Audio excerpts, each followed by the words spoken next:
is number 2 in the Yamaha TD3 engine rebuild. There was one other modification we had to do, and that was to just Dremel out a little groove here for the pin in the ball bearing, not roller bearing, which was offset for some reason. The other thing I did while I had this apart was to rectify a couple of number of strip threads in the cases, and I did that with a key cert insert. These are terrific little things. You drill out the hole to the correct size just with the strip thread, and then tap the correct size for the key cert, screw the key cert in, and then just knock these little pins down.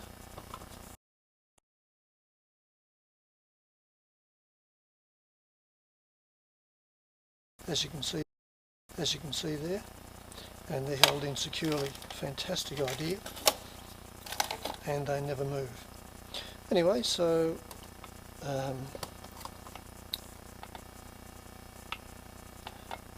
I'm just going to button this up now. I'll put the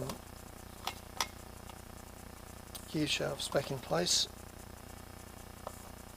Spent quite a bit of time on the shimming of the gearbox to make sure that it was it was right, because when I got it, it was really binding badly on the selector forks, and it must have been overheating, and probably made it quite difficult to shift gears too. So not only are they lined up with the gears correctly, but the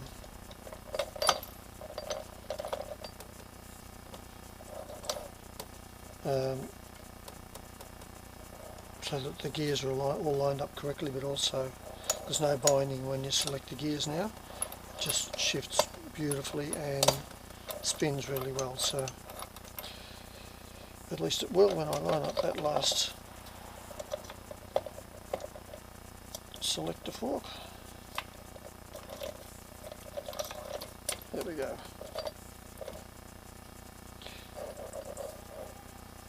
Okay.